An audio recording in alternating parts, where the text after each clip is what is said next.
안녕하세요. 미래를 설계하라 경제 잡학사전 진행의 정소희입니다. 오늘은 유상화, 염지연, 김가은 아나운서와 함께합니다. 안녕하세요. 안녕하세요. 네, 월요일이 시작됐습니다. 지난주에 마감한 글로벌 증시는 AI 거품론이 재점화되면서 밀리는 모습이었는데요. 우리 증시도 이 영향을 받으면서 특히나 반도체주를 중심으로 하락하는 모습이었습니다. 관련 내용 자세하게 하나하나 알아보도록 할 텐데요. 먼저 유상화 아나운서가 미증시 마감 시황 전해주도록 하겠습니다. 네, 미증시 마감 시황 전해드립니다.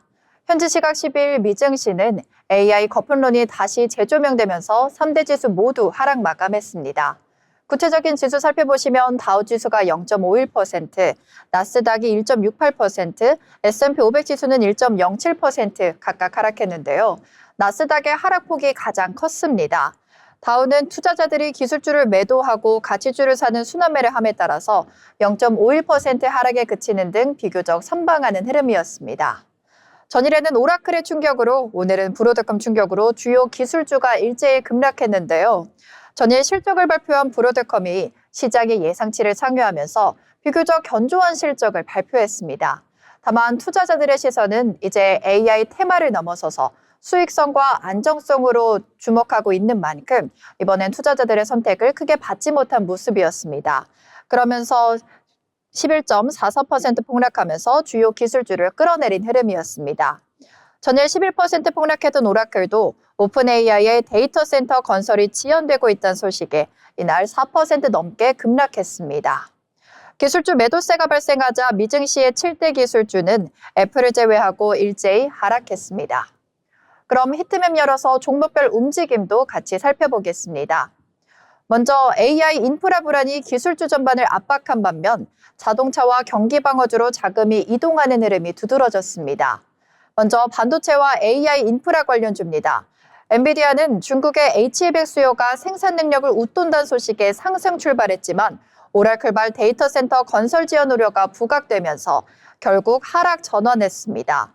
이 여파로 AMD와 마이크론, TSMC 등 주요 반도체주가 일제히 밀렸고 필라델피아 반도체 지수도 하락하면서 마감했습니다. 시장에선 이제 AI의 성장성보다 수익성과 공급망 안정성을 더 민감하게 보기 시작했다는 평가가 나오고 있습니다. 반면 자동차 업종에선 테슬라가 예외적인 강세를 보였는데요. 중국과 유럽, 미국에서 판매와 정책 부담이 이어졌지만 시장의 시선은 FSD와 로보택시 등 AI 기반 장기 성장 스토리에 머물렀습니다. 특히 옵션 시장에서 콜옵션 거래가 급증하면서 수급이 주가를 끌어올린 모습이었습니다. 리바운드 자율주행도 그 기대감에 큰 폭으로 상승했습니다. 한편 대형 기술주들은 전반적으로 부진했는데요. 마이크로소프트와 알파벳, 메타, 아마존 모두 오라클의 대파 이슈로 불거진 AI 인프라 병목과 비용 부담 우려 속에서 약세를 보였습니다. 다만 애플은 온디바이스 AI 전략이 부각되면서 상대적으로 선방했습니다. 마지막으로 경기 방어주와 필수 소비재도 보시면요. 기술주 변동성이 커지자 월마트와 P&G, 코카콜라 등으로 자금이 유입됐고 전형적인 방어주 랠리가 이어졌습니다. 시장은 당분간 AI 기대와 현실 사이에서 업종별 순환매 장세를 이어갈 가능성이 커 보입니다. 다음으로는 글로벌 이슈 살펴보겠습니다. 첫 번째 소식으로는 새 주인이 누가 될 것인가 시장에 관심을 끌고 있는 워너브라더스입니다. 넷플릭스와 파라마운트가 워너브라더스를 두고 제2라운드를 펼치고 있다는 소식인데요. 여기에 트럼프 대통령까지 끼어들면서 상황은 더 복잡해지고 있습니다. 이번 인수는 미디어 산업의 지형을 바꾸는 격변이기 때문에 시장 점유율에 따른 독점 여부를 따져 규제 당국의 승인이 필요한 상황입니다. 여기에 넷플릭스와 경쟁해온 파라마운트가 적대적 인수합병에 나서면서 인수전은 2라운드에 돌입했습니다. 주목할 점은 자금 출처인데요. 중동 지역 3대 국부펀드가 참여했고 트럼프 대통령 사위인 제러드 쿠슈너가 운영하는 사모펀드가 투자자로 이름을 올렸습니다. 넷플릭스는 이번 인수를 위해 590억 달러 자금을 조달했는데요. 신용등급 강등 위험이 언급될 만큼 넷플릭스 입장에서는 큰 부채입니다. 만약 인수에 성공할 경우 미국 구독형 스트리밍 시장의 30% 이상을 차지할 거란 추산도 나옵니다. 다음 소식은 미국에서 벌어진 총격 사건 소식입니다. 미국 동부 아이비리그 명문대 중 하나인 브라운대 캠퍼스 내에서 총격 사건이 벌어져 다수의 사상자가 나왔습니다. AP통신 등에 따르면 미 로드아일랜드주 프로비던스의 트랩 아일랜드 시장은 현지 시간 13일 이번 총격으로 최소 2명이 숨지고 9명이 중상을 입었다고 밝혔습니다. 앞서 대학 측은 학내 경보 시스템을 통해 총격 사건 발생 사실을 알리면서 추가 공지 전까지 대피하라고 알렸습니다. 이번 사건은 공학대학과 물리학과가 입주한 7층짜리 건물인 바루스 엔드홀리 근처에서 발생한 것으로 전해졌습니다. 마지막 소식은 러시아와 우크라이나 관련 정전 관련 소식입니다. 러시아가 돈바스 지역에서 우크라이나가 철군하지 않으면 휴전은 없다고 주장하는 가운데 젤렌스키 우크라이나 대통령이 탈환한 동부 지역을 방문했습니다. 오는 독일에서 열릴 종전 논의 회의에 큰 관심이 쏠리고 있는데요. 젤렌스키 대통령이 이곳을 직접 찾고 영상을 공개한 것은 도널드 트럼프 미국 대통령이 중재하는 종전 협상에서 힘을 얻기 위해 전과를 과시하는 것으로 풀이됩니다. 러시아는 돈바스 지역이 러시아 영토라면서 돈바스 전체에서 우크라이나가 철군해야 휴전 협상이 이루어질 것이라고 주장하고 있습니다. 하지만 젤렌스키 대통령은 미국에 보낸 종전안 수정안에 대해선 현재 통제하고 있는 자국 영토를 러시아에 넘겨주지 말아야 한다는 요구사항을 포함시킨 것으로 알려졌습니다. 앞서 백악관은 평화협정 논의에 충분한 진전이 있다고 판단되면 미국 쪽 인사를 독일에 보낼 것이라고 밝힌 바 있습니다. 회의에선 우크라이나의 영토 문제뿐만 아니라 안전보장안에 대한 내용이 중점적으로 다뤄질 것으로 보입니다. 다음으로는 종목별 이슈 같이 이어가겠습니다. 먼저 인텔 소식입니다.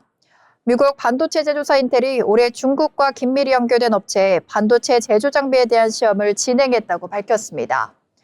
사안에 정통한 소식통 2명에 따르면 인텔은 미국 캘리포니아주 프리몬트에 본사를 둔 반도체 장비 제조사 ACM 리서치로부터 장비를 공급받았습니다. 이 장비는 반도체 제조 과정에서 실리콘 웨이퍼의 물질을 제거할 때 쓰이는 이른바 습식 식각 장비입니다. 인텔은 2027년 초 양산을 목표로 개발하는 차세대 반도체 제조 공정인 14의 공정에 이 장비를 적용할 가능성을 시험한 것으로 알려졌습니다. 이에 대해 ACM은 개별 고객과의 구체적 거래에 대해 언급할 수 없다면서도 자사 미국 팀이 아시아 사업부에서 생산한 다수의 장비를 미국 내 고객에게 판매 및 인도했다고 확인했습니다. 아울러 미국에 본사를 둔 주요 반도체 제조업체에 장비 세대를 출하했으며 현재 시험 중이고 일부 장비는 성능 기준을 충족했다고 덧붙였습니다. 다음 소식은 챗 GPT를 출시한 오픈AI에 대한 소식입니다. 구글의 추격을 받는 챗GPT 개발사 오픈AI가 이전 버전을 내놓은 지 불과 한 달 만에 새 인공지능 모델 챗GPT 5.1을 내놨습니다. 구글도 같은 날 제미나이의 심층 연구형 에이전트를 선보였는데요. 오픈AI는 전문적인 지식 업무 수행에 가장 뛰어난 모델 GPT 5.2 시리즈를 출시한다고 현지 시간 10일에 밝혔습니다. GPT 5.2는 이전의 즉답, 사고, 모두의 프로 모드를 더해 모두 3가지 모드로 구성됐습니다. 먼저 즉답 모드는 일상적인 업무와 학습을 위한 빠른 답변에 최적화됐고, 사고 모드는 코딩이나 수학적 해결, 긴 문서 요약 등이 적합합니다. 프로 모드는 보다 긴 업무 시간을 필요로 하는 어려운 질문에 적합한 도구입니다. 오픈AI는 새 버전이 추론과 코딩 능력을 강화하고 환각을 줄였으며 AI 성능을 측정하는 다양한 벤치마크에서 최고 수준을 달성한 것으로 알려졌습니다. 챗GPT 5.2는 유료요금자 구독자 사이부터 이날부터 순차적으로 제공되며 개발자들도 API를 통해 이용할 수 있습니다. 마지막은 엔비디아와 관련된 소식 전해드리겠습니다. 엔비디아가 자세히 인공지능 반도체 칩이 어느 국가에서 작동 중인지 파악할 수 있도록 하는 위치 확인 기능을 개발했다고 로이터 통신이 보도했습니다. 로이터에 따르면 이 기능은 그래픽 처리 장치에 기밀 컴퓨팅 기능에 기반을 두고 있으며 GPU가 서버와 통신할 때 발생하는 시간 지연을 활용해 칩의 위치 정보를 파악해내는 구조로 이루어졌습니다. 엔비디아는 최근 몇 달간 해당 기술을 비공개로 시연해왔으며 향후 고객이 직접 설치를 선택할 수 있는 소프트웨어 업데이트 방식으로 제공할 예정입니다. 오늘 미증시와 관련해서 내용 한번 정리해 보겠습니다. 오늘 미증시는 AI 인프라 확정 과정에서 드러난 수익화 지연과 공급망 병목 우려, 여기에 연준 의원들의 매파적 발언이 겹치며 조정을 받았습니다. 시장은 이제 AI 성장 자체보다 언제, 어떻게 현금으로 연결될 수 있는지를 묻고 있는데요. 당분간은 기대보다는 실행력과 수익성 검증이 필요한 구간, 변동성 관리가 중요해 보입니다. 지금까지 미증시 마감 상황과 글로벌 이슈 전해드렸습니다. 네, 미증시 마감 시황 함께 알아봤습니다. 시장이 이제는 AI 만능론에서 벗어나서 계산기를 두드리기 시작한 것 같은데요. 이 수익성이 확인되지 않으면 매물이 출회되는 만큼 막연한 기대보다는 실적과 숫자에 기반해서 보수적으로 접근하는 것이 필요한 시점인 것 같습니다. 네, 그럼 이어서 지난주 우리 국내 증시는 어떤 모습이었는지 알아보도록 하겠습니다. 김가은 아나운서 전해주시죠. 지난주 한 주간의 국내 증시 흐름 정리해드리겠습니다. 지난주 국내 증시는 12월 FOMC를 전후한 변동성 구간을 지나면서도 주 초반 반도체 랠리와 주 후반 완화적 통화정책 확인에 힘입어 우상향 흐름을 유지했습니다. 코스피는 전주보다 한 단계 위인 4,100선 중반에 안착했고 코스닥은 개인 자금이 지수, 로봇, 그리고 바이오로 유입되면서 930선을 상향 돌파했습니다. 연준의 금리 인하와 QT 종료, 원화 약세 재개가 맞물리면서 외국인 수급은 방향성보다는 업종 선택에 초점을 맞춘 흐름이었습니다. 지난주 코스피는 4,100선에서 4,167선으로 상승하면서 주간 기준 1.6% 올랐는데요. 장중 기준으로는 4,170선 위까지 올라가는 구간도 있었지만 주 후반에는 이익 실현성 매물이 섞이면서 박스권 상단을 굳히는 모습에 가까웠습니다. 코스닥은 924선에서 937선으로 마감하면서 주간 기준 1.4% 상승했습니다. 지수 흐름만 놓고 보면 대형 반도체에 비해 완만한 상승이지만 섹터 내부 회전 속도는 코스닥이 더 빨랐습니다. 업종 및 시장의 흐름 함께 짚어보시죠. 반도체 업종은 이번 주에도 지수 견인차 역할을 했는데요. SK하이닉스와 삼성전자가 나란히 거래대금 상위에 오르면서 FOMC 전후로도 상대적으로 강한 흐름을 보였고 AI 서버, HBM, 첨단 패키징 수요에 대한 기대가 가격에 재반영됐습니다. FOMC에서 금리 인하와 QT 종료가 확인된 이후에는 미국 성장주뿐만 아니라 국내 대형 반도체에도 밸류에이션 재평가 여지가 열려 있다는 인식이 강화되는 분위기였습니다. 로봇, 원자력, 신규 상장주를 포함한 성장주들은 코스닥을 중심으로 회전했는데요. 클로봇, BHI, 세아베스틸 지주 등은 하루 기준 상한가에 근접하는 급등과 높은 회전율을 기록하면서 단기 트레이딩 자금을 흡수했습니다. 코스닥에서는 에임드바이오, 쿼드메디슨 등 신규 상장 종목이 연이어 상장하면서 상장 당일 급등과 이후 변동성을 키웠고 일부 종목은 의학, 바이오 파이프라인 기대와 함께 단기 과열 구간을 만들어냈습니다. 방산, 조선, 정유 등 기존 경기 민간 업종들은 이들 성장주에 비해서 상대적으로 조용했지만 선택적인 낙폭과대, 배당 매력이 있는 종목 위주로는 저가 매수 유입이 관찰됐습니다. 그렇다면 거시적인 변수에는 어떤 부분들이 있었을까요? 지난주에 가장 큰 거시 이벤트는 12월 FOMC였습니다. 연준은 기준금리를 0.25%포인트 인하해서 3.5에서 3.75% 구간으로 낮추고 양적 긴축을 종료하면서 단기 국채 매입 체계로 전환하겠다고 발표했는데요. 점도표와 경제 전망 요약을 통해서 내년 성장률 상향과 물가 안정 기대를 동시에 제시하면서도 추가 인하에는 신중한 자세를 유지해 시장에는 완화적이지만 과도하지 않은 메시지로 받아들여졌습니다. 원달러 환율은 1,470원대 후반 수준에서 마감하면서 전주 대비 소폭 상승, 원화 약세가 재개되는 모습이었습니다. FOMC 전에는 인하 기대를 선반영하면서 1,460원대까지 내려갔지만 실제 인하 발표 이후 미국 장기금리 달러 지수가 재조정되자 환율도 다시 1,470원대로 올라섰습니다. 국제유가는 브렌트, WTI 모두 배럴당 60달러 안팎에서 보합권 등락을 반복하면서 에너지, 정유 섹터에 중립적인 환경을 제공했습니다. 이어서 이번 주 증시 체크 포인트입니다. 우선 코스피 4,150에서 4,200선, 코스닥 930선 지지 여부를 확인할 필요가 있겠습니다. 이번 주 FOMC 호재가 상당 부분 먼저 반영된 상황에서 지수 레벨을 유지하면 연말 랠리 기대가 이어질 수도 있겠지만 수급이 약해진 경우 단기 조정폭이 커질 수도 있겠는데요. 두 번째로 외국인 현물과 수급의 동조 여부를 점검할 필요가 있겠습니다. 환율이 1,470원대 후반에서 안정되는지 혹은 추가 원화 약세가 진행되는지에 따라서 외국인의 베타 알파 전략이 달라질 수 있고 이는 곧 대형 반도체, 자동차 중심 수급에 영향을 끼칠 수가 있겠습니다. 마지막으로는 코스닥 대형주의 코스피 이전 상장 이슈와 코스닥 경쟁력 강화 방안 논의가 실제 정책 그리고 제도 개선으로 이어지는지 확인해 봐야 합니다. 제도 변화는 중장기적으로 중소형 성장주의 평가 가치에 직접적인 영향을 줄 수 있기 때문에 정책 신호에 대한 시장 반응을 같이 보면서 차별화를 조정하는 접근이 필요하겠습니다.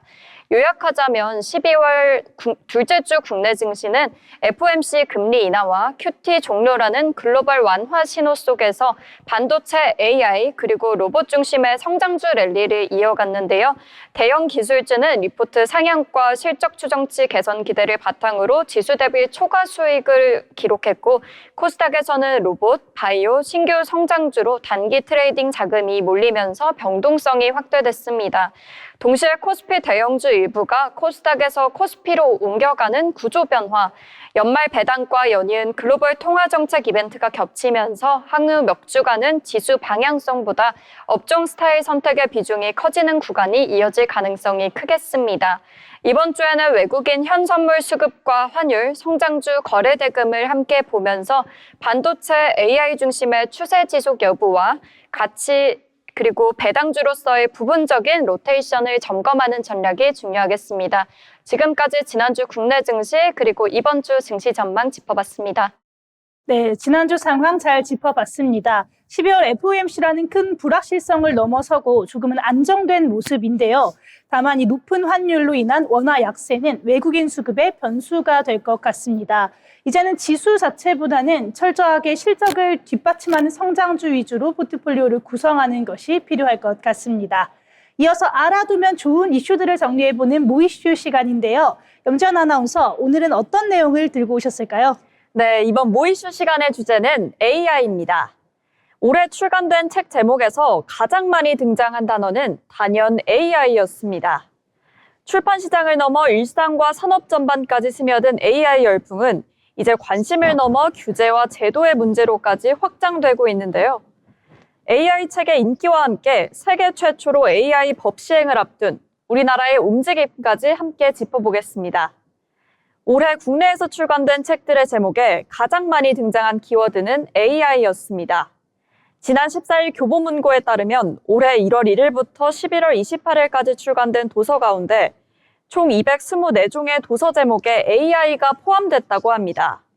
출간 도서들의 제목에서 단어를 추출한 후 하드커버, 2025, 시리즈, 위한 등 의미가 크지 않은 단어들을 제외하고 뽑은 순위입니다. AI 외엔 수업, 과학, 수학, 길, 마음 등의 단어도 각각 100회 이상씩 제목에 들어갔습니다. 실제로 올해 AI 활용법을 안내하는 실용서적부터 각 분야 AI 트렌드를 전망한 서적, AI의 이면을 다룬 입문서 등 여러 신간이 AI를 제목에 달고 출간했습니다. 제목에 AI가 들어가지 않더라도 AI를 다룬 책들은 눈에 띄게 늘었습니다. 앞서 교보문고가 이달 초 발표한 도서 판매 동향 자료에 따르면 올해 출간된 AI 서적은 2,040종으로 지난해 1,057종에서 2배 가까이 늘었는데요. 판매량도 작년 대비 68.5% 증가했습니다. AI 전문가 이선몰릭이 쓴 듀얼 브레인이 주간 베스트셀러 1위를 차지하는 등 AI 책 인기를 주도했습니다. AI에 대한 관심은 앞으로도 이어질 것으로 전망돼 AI 책도 더 늘어날 것으로 보입니다. 김남도 교수의 트렌드 코리아 2026을 비롯해 내년 트렌드를 예측한 책들 대부분이 AI를 내년 트렌드의 키워드로 제시한 바 있습니다. 이어서 AI 관련 뉴스 소식까지 함께 전해드립니다. AI 관련 규제에 선두에 서 있던 EU에서 규제 완화 흐름이 포착되는 가운데 우리나라는 내년 1월 세계 최초로 AI 법규의 시행 국가가 될 예정입니다. 중소규모 AI 서비스 콘텐츠 업계는 대기업에 비해 규제 대응 여력이 작다 보니 우리나라가 지나치게 앞선 규제를 적용하려 하면서 충분한 현장 의견이 수렴되지 않고 있다는 불만을 지속해 제기하고 있습니다. 우리와 달리 AI 관련 자율 규제 방침을 채택한 일본 시장으로 눈을 돌리는 국내 AI 스타트업이 최근 부쩍 많아진 움직임도 AI 기본법의 불확실성에 대비한 것이라는 해석이 나오고 있는데요. 우리나라는 내년 1월 20일 인공지능 발전과 신뢰 기반 조성 등에 관한 기본법을 시행하며 AI 관련 법규를 실질적으로 적용하는 첫 번째 국가가 됩니다. AI법을 만든 것은 EU에 이어 두 번째지만 EU가 내년 8월부터 고위험 AI에 대한 규제의 상당 부분을 적용하기 때문에 1월에 법을 시행하는 우리나라가 적용 면에선 앞섭니다.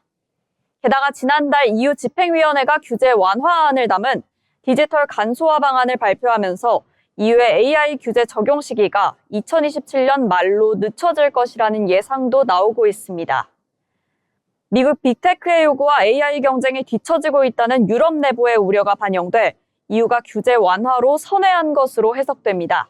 이상으로 모 이슈 마칩니다. 네, 책 제목에 가장 많이 쓰인 단어가 AI라니 그야말로 인공지능이 우리의 일상을 장악한 한 해가 아니었나 싶습니다. 하지만 이렇게 관심이 뜨거운 만큼 부작용을 막을 만한 법규도 필요하겠죠. 내년 1월에 시행될 AI 기본법이 혁신의 발목을 잡는 족쇄가 될지 아니면 안전한 가이드라인이 될지 추이를 지켜봐야 하겠습니다. 네, 다음으로는 유상화, 염지연 아나운서와 함께 투자에 참고가 될 만한 뉴스들 살펴볼 텐데요. 이런 뉴스들 하나하나 살펴보기 참 어렵잖아요. 저희가 중요한 내용만 쏙쏙 뽑아서 전해드리도록 하겠습니다. 먼저 유상화 아나운서 뉴스 전해주시죠. 네, 제가 먼저 준비한 소식은 아파트 매매와 관련된 소식입니다. 올해 주택 매매 시장에서 아파트의 매입 비중이 더욱 높아지면서 역대 최고치를 경신한 것으로 나타났습니다. 한국부동산원 주택 유형별 매매 현황 통계에 따르면 올해 1월부터 10월까지 주택 매매는 60만 1,811건으로 집계됐습니다. 이 가운데 아파트 매매는 47만 2,373건으로 전체의 78.5%를 차지했습니다. 이는 부동산원이 관련 통계를 공개하기 시작한 2006년 이래 1월에서 10월 기준으로 가장 높은 수치입니다. 같은 기준 전국 주택 매매 시장에서 아파트가 차지하는 비중은 2022년 58.2%, 2023년에는 74.7%, 지난해는 76.9%에 이어서 올해까지 3년 연속으로 상승했습니다. 이처럼 아파트 쏠림 현상이 심화되면서 아파트가 아닌 주택의 매매 비중은 같은 기간 일제히 하락했습니다. 이와 같은 현상은 서울에서도 비슷했는데요. 지난 1월에서 10월 기준 서울 주택 매매는 아파트 매매가 7만 3,865건으로 전체의 66.7%에 달했습니다. 다음으로는 K반도체에 대한 긍정적인 전망이 담겨있는 뉴스입니다. 올해 국내 반도체 업계가 K메모리의 영향력을 전 세계에 다시 한번 입증한 가운데 내년 본격적인 메모리 슈퍼사이클이 시작되면서 삼성전자와 SK하이닉스 양사 영업이익의 합계가 200조 원을 돌파할 수 있다는 전망도 나왔습니다. 올해 반도체 업계는 1분기와 2분기 미국 트럼프 정부발 관세 정책 영향으로 불확실성이 극대화됐고 미중 갈등 상황이 꾸준히 이어졌습니다. 특히 삼성전자 DS 부문은 냉탕과 온탕을 오가기도 했는데요. 중국발 선구매 영향으로 생각보다 높은 실적을 기록하면서 1분기 삼성전자 DS 부문은 1조 1,000억 원의 영업이익을 기록하며 선방했습니다. 그러나 선구매와 같은 일시적 호재가 사라지자 삼성전자 반도체 실적은 2분기에 바닥을 찍은 뒤 7월과 8월 들어서 급변했습니다. HBM 등 고성능 메모리로 제조사들의 캐파가 집중되면서 범용 디램 가격이 오르기 시작했습니다. 범용 디램 배출 비중이 높은 삼성전자는 수혜를 톡톡히 봤습니다. 또 SK하이닉스는 올해 정말 수많은 역사를 썼죠. 33년 만에 삼성전자로부터 디램 시장 1위뿐 아니라 메모리 시장까지 빼앗았습니다. 미국발 관세 리스크와 불확실성이 심화하던 상반기에도 견조한 실적을 이어나갔습니다. 3분기에는 창립 이래 처음으로 영업이익 10조 원을 돌파했습니다. 증권가에선 내년 삼성전자와 전사 영업이익이 약 88조 5천억 원, SK하이닉스는 80조 원에 육박할 것으로 예상하고 있습니다. 제가 준비한 소식은 여기까지입니다. 네, 역시 대한민국 주거의 표준은 아파트고 대한민국 경제의 기둥은 반도체라는 사실이 다시 한번 확인되는 것 같습니다. 특히 우리나라의 자부심인 반도체가 내년 우리 경제 성장률을 얼마나 끌어올려줄 수 있을지 계속해서 주목해 봐야겠습니다. 다음은 염지연 아나운서가 가져온 뉴스 만나보도록 하겠습니다. 어떤 내용일까요? 네, 혹시나 했지만 역시나였습니다. 논란만 터지면 사라지는 사람, 쿠팡 김범석 의장이 국회 청문회에도 불출석을 통보했습니다. 정보 유출 사고 보름이 지나도록 사과 대신 침묵으로 일관하더니 이번 역시 해외 체류를 사유로 들었습니다. 대신 지난 10일 선임된 헤럴드 로저스 대표가 출석할 예정인데 한국 근무가 처음이고 통역도 필요해 모르쇠 청문회가 될 수 있다는 우려가 나오고 있습니다. 이어서 다음 소식입니다. 12.3 비상계엄 의혹을 수사해온 내란 특검이 6개월간의 수사를 마무리했습니다. 구속 취소로 풀려난 윤석열 전 대통령을 수사 개시 22일 만에 재구속합니다.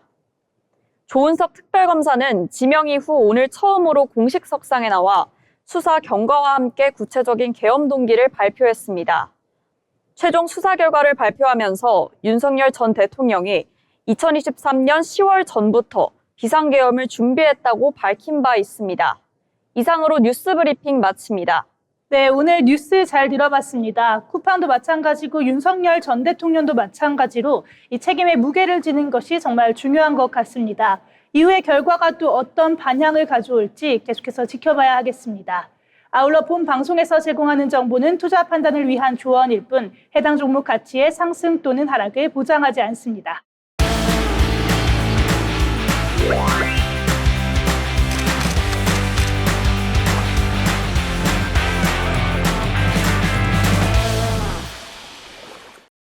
네, 이번 시간은 전국의 축제, 맛집, 핫플레이스를 만나보는 어디 갈까 시간입니다. 지연 아나운서, 오늘은 또 어떤 곳을 준비해 왔을까요? 소희 아나운서, 혹시 낚시해 본 적 있어요? 낚시요? 저는 아직 한 번도 해본 적이 없어요. 정말요? 마침 제가 낚시를 즐길 수 있는 축제를 가져왔는데요. 정말요? 어떤 곳일까요? 네, 바로 수미마을 양평 빙송어 축제입니다. 겨울이 오면 많은 사람들이 생각하는 특별한 경험 중 하나가 바로 겨울 축제인데요. 특히 물고기를 잡거나 눈 위에서 즐겁게 놀 수 있는 체험은 온 가족이 함께 웃고 즐길 수 있는 기회를 제공합니다. 오늘 빙어와 송어 잡기, 찐빵 만들기와 같은 다양한 체험 활동부터 실질적인 방문 팁까지 자세히 알려드릴게요. 자, 그럼 경기도 양평, 아이와 가볼 만한 곳, 수미마을 양평 빙송어 축제 여행지로 떠나볼까요? 2025 양평 빙송어 축제는 지난 12월 6일 토요일부터 시작해 2026년 3월 2일 월요일까지 진행되는데요. 장소는 봉상 1리 일원입니다. 2025 겨울을 더욱 특별하게 만들어줄 양평 빙송어 축제는 입장료와 프로그램 선택에 따라 다양한 요금으로 즐길 수 있는데요. 기본 체험권은 약 10,000원부터 시작되며 얼음 위에서 빙어 낚시, 송어 체험, 눈썰매 등 다양한 겨울 액티비티가 포함된 패키지형 입장권은 프로그램 구성에 따라 2에서 4만 원대 수준으로 운영됩니다. 특히 사전 예매 할인을 이용하면 현장 예매보다 저렴한 가격으로 입장권을 구매할 수 있습니다. 그리고 축제에서 빠질 수 없는 것은 바로 프로그램이죠. 수미마을 빙송어 축제는 양평의 인기 겨울 축제로 빙어와 송어를 중심으로 한 체험 활동이 메인 행사입니다. 지점된 돔 형태의 체험장 안에서 빙어와 송어를 잡게 되는데 이 돔이 방한 효과가 좋아 아무리 추운 겨울에도 추위 걱정 없이 체험을 할 수 있다고 합니다. 주요 프로그램으로 용감하게 차가운 물속으로 들어가 송어를 직접 잡아보는 송어 맨손 잡기 체험도 있습니다. 잡은 송어는 가져가거나 구이 또는 회로 먹을 수 있다고 합니다. 낚시 외에도 가족, 연인과 함께 즐길 수 있는 특별한 체험들이 다양하게 준비되어 있는데요. 바로 야외에서 즐길 수 있는 ATV, 즉 사륜 오토바이 체험은 넓은 들판을 시원하게 달리면서 스트레스를 풀 수 있습니다.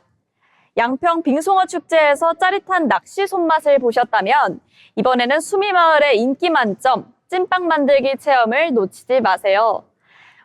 겨울철 대표 간식인 찐빵을 내 손으로 직접 만들고 갓 쪄낸 찐빵의 달콤하고 따끈한 맛을 바로 즐길 수 있습니다. 축제장에는 갓 잡은 싱싱한 송어를 회로 즐길 수 있는 공간부터 노릇노릇 구이로 변신시켜주는 곳까지 완벽하게 준비되어 있다고 합니다. 특히 고소한 맛이 일품인 빙어 튀김은 바삭함 덕분에 아이들에게도 인기 만점이라고 합니다. 경기도 양평의 수미마을 빙숭어 축제는 겨울철 온 가족이 함께 즐길 수 있는 완벽한 겨울 여행이 될 것 같습니다. 빙어 송어 활동부터 다양한 전통 체험까지 소소한 즐거움과 추억을 쌓을 기회를 제공하는 양평의 대표적인 겨울 축제라고 합니다. 무엇보다도 자연과 함께할 수 있다는 점에서 현대인의 스트레스를 해소하기에 딱 알맞는 장소인 것 같아요. 올겨울 경기도 양평, 가볼 만한 곳인 겨울축제, 양평 빙숭어 축제가 열리는 수미마을 여행 어떤가요? 지금까지 어디 갈까였습니다.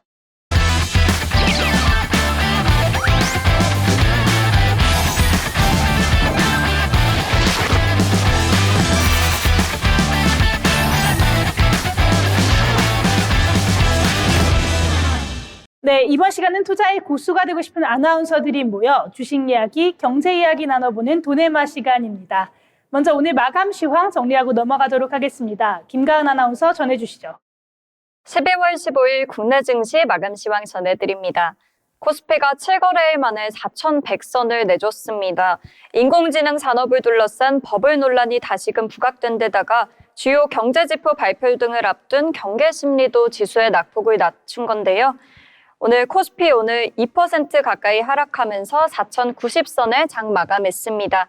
오늘 유가증권 시장에서 개인이 1조 원 넘게 매물을 받아냈지만 지수의 방향성을 되돌리기에는 역부족이었습니다. 외국인과 기관 각각 9,570억 원, 4,778억 원 매도했습니다. 다음은 코스닥입니다. 코스닥 강보합권에서 움직이며 938선에 거래를 마쳤습니다. 코스닥의 매수 흐름은 개인이 이끌었습니다. 개인이 1,887억 매수했는데요. 외국인과 기관은 각각 299억, 1,209억 매도했습니다. 다음은 시총 상위 종목들의 흐름 살펴보겠습니다. 먼저 코스피 시총 상위 종목인데요. 1위부터 10위까지 나와 있습니다. 오늘 전체적으로 하락하는 흐름 보여줬습니다. 삼성전자 4% 가까이 하락한 10만 4,800원에 장 마감했습니다. SK하이닉스도 3% 가까이 떨어지면서 55만 4천원의 종가 기록했습니다. HD 현대중공업 4% 가까운 하락폭 보여주면서 55만 1,000원에 장 마감했습니다. 두산 에너빌리티도 3% 넘게 하락하며 7만 7,100원에 거래를 마쳤습니다. 삼성 바이오로직스는 오늘 시총 상위 종목들 중 그래도 빨간불을 켜냈는데요. 177만 2천원에 거래를 마쳤습니다. 다음은 코스닥 시총 상위 종목들의 흐름입니다. 에코프로비엠 2% 가까이 오르면서 17만 9,700원에 거래를 마쳤습니다. ABL바이오 3% 넘게 상승하며 19만 5,800원에 장 마감했습니다. 에코프로와 코오롱티슈지는 모두 1% 넘게 하락했는데요. 각각 11만 200원, 8만 200원의 종가 기록했습니다. HLB 2.18% 하락하며 4만 7,050원에 장 마감했습니다. 삼성단제약은 강보합권에서 마감하면서 23만 1,000원의 종가 기록했습니다. 지금까지 국내 증시 마감 시황이었습니다. 네, 오늘 마감 시황 함께 살펴봤습니다. 다소 아쉬운 하루였는데요. 내일은 조금 더 힘을 내보길 바라보겠습니다.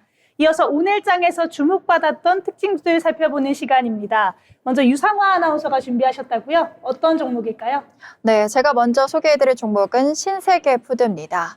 오늘 신세계푸드가 자발적 상장 폐지 이후 이마트에 완전 흡수된다는 소식에 장 초반부터 신고가를 다시 썼습니다. 이날 급등은 모 회사인 이마트가 신세계푸드를 완전 자회사로 편입하기 위해 공개 매수에 나선다는 소식이 영향을 미쳤습니다. 이마트는 신세계푸드 주식에 대해 한 주당 48,120원의 공개 매수를 실시한다고 밝혔습니다. 이는 공개 매수 개시일 직전 영업일인 지난 10일 종가 대비 약 20% 높은 수준입니다. 공개 매수 가격과의 차익을 노린 주주들의 참여가 이어질 것으로 전망됩니다. 이마트는 신세계푸드 보통주 146만 7,319주를 대상으로 공개 매수를 진행할 예정입니다. 공개 매수가 모두 성사될 경우 총 매수 금액은 약 706억 원에 달합니다. 이마트는 이달 12일에는 시간의 대량 매매를 통해 조선 호텔앤리조트가 보유하던 신세계푸드 주식 33만 2,910주를 약 160억 원에 취득하면서 지분 확보에 나섰습니다. 신세계그룹이 신세계푸드의 상장 폐지를 추진하는 배경으론 사업구조 개편과 경영 효율성 제고가 꼽힙니다. 만약 비상장사로 전환할 경우 공시부담과 대규모 주주총회 절차가 줄어들어 보다 신속한 의사결정이 가능하다는 판단입니다. 자, 이 같은 소식에 오늘 차트 한번 같이 살펴보시겠습니다. 오늘 19.2% 상승하면서 47,800원의 종가를 형성했는데요. 시가는 47,850원에 출발을 했습니다. 오늘 종가는 47,800원입니다.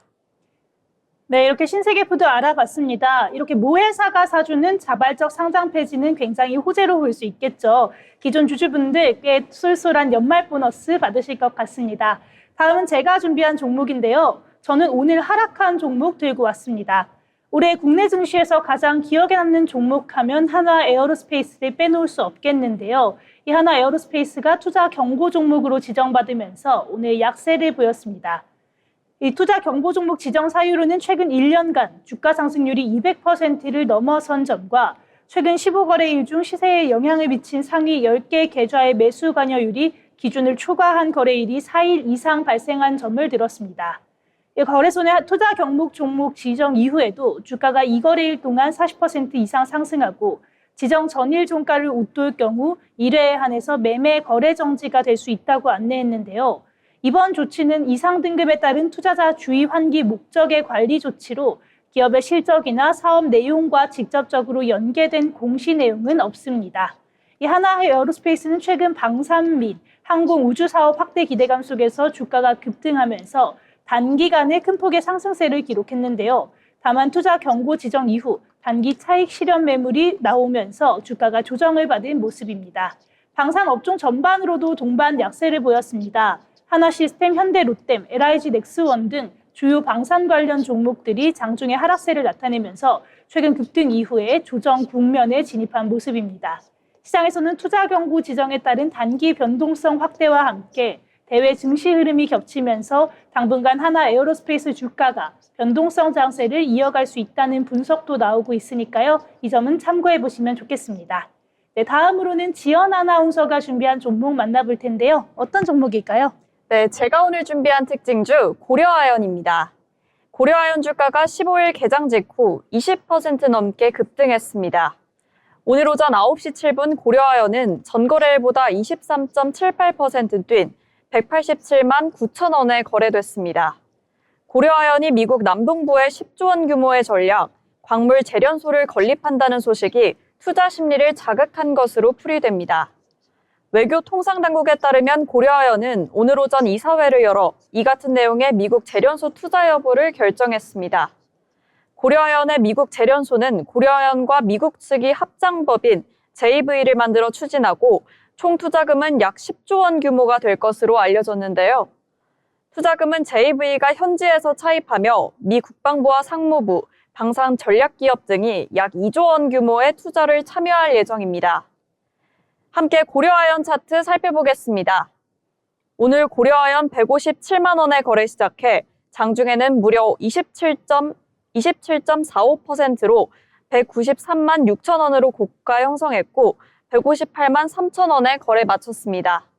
네, 고려아연 소식 잘 들어봤습니다. 매수세가 강하게 들어왔네요. 앞으로 글로벌 시장에서 어떤 흐름을 보여줄지 주목해 봐야겠습니다. 다음 종목도 만나보려고 하는데요. 상화 아나운서 전해주시죠. 네, 이번에 제가 준비한 종목은 액트로입니다. 이번에 증권가에서 긍정적인 전망을 내놓으면서 일주일 새 계속 우상향하는 흐름을 보여주고 있는데요. 장비 사업의 높은 수익성과 신규 사업의 성장성을 감안할 때 2026년부터는 실적 성장과 함께 본격적인 밸류에이션 리레이팅이 예상된다는 증권가 전망에 매수세가 몰린 것으로 보입니다. 양승수 메리츠증권연구원은 종목 리포트를 통해 2025년 실적은 매출액 2,421억 원, 영업이익은 61억 원으로 예상한다고 밝혔습니다. 액추에이터 매출액은 2,210억 원을 예상한다면서 스마트폰 업황 둔화에도 불구하고 자체 개발한 자동화 설비 및 검사기 도입에 따른 수용 개선으로 시장 점유율 확대 효과가 지속되고 있다고 분석했습니다. 이어 또한 장비 매출액은 210억 원이 예상되며 외부 고객 대상 판매가 본격화됨에 따라 새로운 성장 국면에 진입한 것으로 판단된다고 밝혔습니다. 2026년 실적은 매출액 2,625억 원, 영업이익 132억 원으로 장비 매출 성장을 중심으로 추가적인 실적 확대가 예상된다고 부연했습니다. 이 같은 소식의 차트 한번 같이 살펴보시겠습니다. 최근 들어서 계속해서 우상향하는 흐름을 보여주고 있는데요. 오늘 시가는 8,700원에 출발을 했습니다. 16.37%가 오르면서 9,000원 선을 뚫어냈습니다. 종가는 9,950원에 형성했습니다. 네, 액트로 소식 잘 들었습니다. 장비사로 도약하면서 저평가 매력이 부각되는 시점인 것 같습니다. 그럼 마지막으로 제가 가져온 특징주 함께 살펴보겠습니다. 오늘 미국에서부터 AI 거품론이 재점화되면서 삼성전자와 SK하이닉스 동반 급락했습니다. 특히나 호크탄 브로드컴 최고 경영자가 실적 발표 이후에 AI 매출이 빠르게 성장하고 있지만 BAI 매출 대비 총 마진이 낮다라고 언급한 점이 투자 심리를 위축시킨 것으로 풀이됩니다. 그러면서 AI 수요가 곧바로 수익성 개선으로 이어지지 않을 수 있다는 우려가 반도체 업종 전반으로 확산이 됐는데요. 그렇지만 증권가에서는 글로벌 기술주 조정 국면 속에서 반도체 대형주에 대한 차익 실현 압력이 당분간 이어질 수 있다라고 보고 있습니다. 다만 AI 인프라 투자 기조 자체가 꺾인 것은 아니라는 점에서 변동성 확대 국면에서의 주가 흐름을 점검할 필요가 있다는 분석도 함께 나오고 있습니다. 실제로 글로벌 반도체 시장이 슈퍼사이클을 넘어서 메가사이클 국면으로 진입할 것이라는 전망도 제기됐으니까요. 이 부분도 참고하셔서 투자 흐름 체크해 보시면 좋겠습니다. 네, 이렇게 오늘 저희가 특징주와 함께 전해드렸는데요. 저희가 전해드린 내용 참고하셔서 투자 포트폴리오 구성하시면 좋을 것 같습니다. 그럼 오늘 마지막 시간이죠. 증권사에서 발간한 리포트를 알기 쉽게 풀어드리는 투자 리포트 시간입니다. 상화 아나운서, 오늘은 어떤 내용일까요? 네, 오늘 제가 준비한 리포트는 메리츠 증권에서 발간한 제약바이오 산업 관련 리포트입니다. 제목으로는 거인의 틈, 한국 바이오의 생존 전략이라는 제목인데요. 내용 한번 살펴보겠습니다. 최근 주식시장에선 AI와 반도체에 비해서 제약바이오가 약간 소외되는 경향이 있었습니다. 그 배경에는 미국의 약가 인하 정책, 관세 리스크, 그리고 중국 바이오의 급부상이라는 복합적인 변수들이 자리 잡고 있었습니다. 하지만 이 리포트는 묻습니다. 이 거대한 변화 속에서 한국 바이오는 어디서 기회를 찾을 것인가? 그럼 지금부터 최근 바이오 업종을 둘러싼 글로벌 환경 변화부터 살펴보겠습니다. 먼저 주가 흐름부터 짚어보시면 2025년 하반기 들어서 코스피 의약품 지수는 코스피 대비 뚜렷한 언더퍼폼 현상을 보였습니다. 가장 큰 이유는 트럼프 행정부의 약가 인하 압박과 고율 관세 가능성입니다. 반면 코스닥은 상위 시가총액 종목 상당수가 바이오텍이다 보니 지수와 바이오 업종 간 동조화 현상이 강하게 나타났습니다. 그럼 미국 상황은 어떨까요?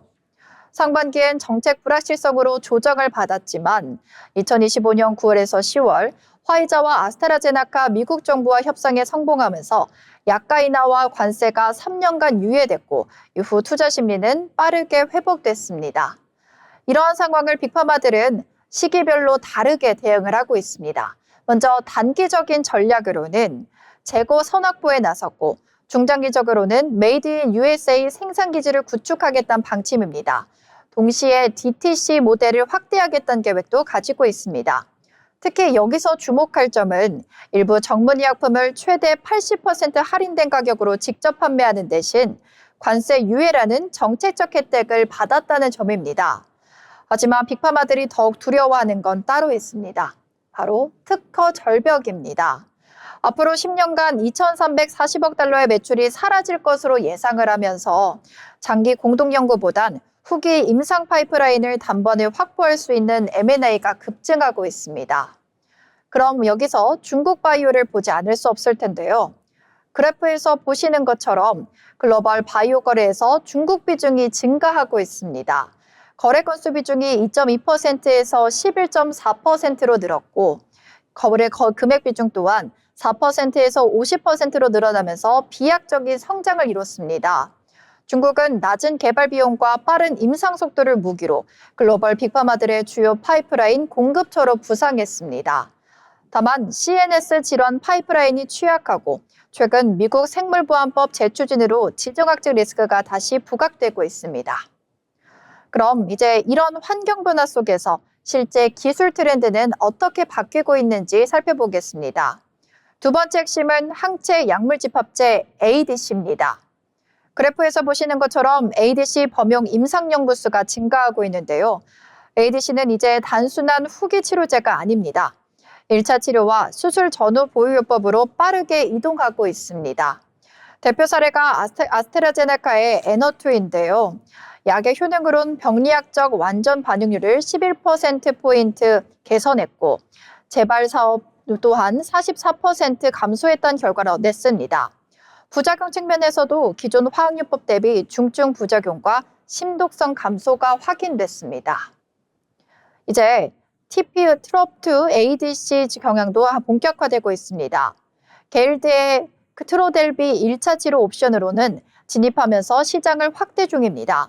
그리고 또 하나의 게임 차인저 바로 VEGF인데요. 이중항체는 기존 면역항암제 불응현자와 VEGF 항암제 시장까지 동시에 타겟할 수 있습니다. 이 영향으로 이중항체 라이선스 거래 규모가 급증했고 머크와 화이자, BMS까지 모두 뛰어든 이유입니다. 그럼 이제 항암제를 넘어서 가장 뜨거운 시장, 비만 치료제에 대해서도 살펴보겠습니다. 비만 치료제 매출 추이 그래프를 보시면 여전히 성장 중인 것을 볼 수 있습니다. 다만 문제도 있는데요. 높은 약가와 위장한 부작용, 그리고 낮은 유지율 등이 해결할 과제로 남아 있습니다.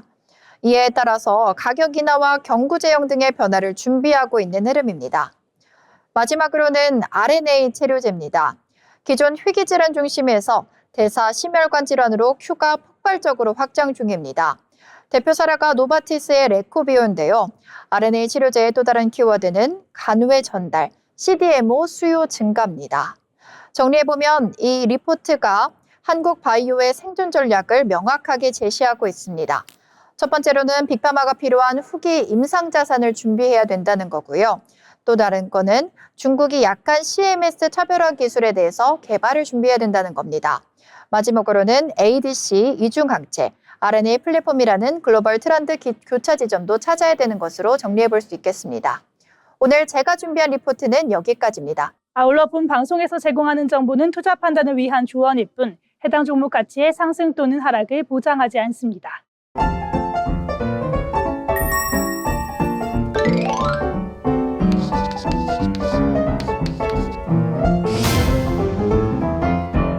네, 오늘 장을 한 줄로 평가해보는 한 줄평 시간이죠. 유상화 아나운서 어떻게 평가하실 수 있을까요? 네, 오늘 장 월요일이 시작됐습니다. 이번 주 마지막까지 뚝심을 지켜보자라고 정리해보겠습니다. 네, 지연 아나운서는 어떻게 이야기하실까요? 네, 저는 내일은 꼭 빨간불 이렇게 요약해보겠습니다. 네, 좋습니다. 네, 저는 오늘 장 아주 개미들이 힘을 냈다 이렇게 요약해 보도록 하겠습니다. 오늘 저희가 준비한 소식들은 여기까지입니다. 시청해주신 여러분 고맙습니다.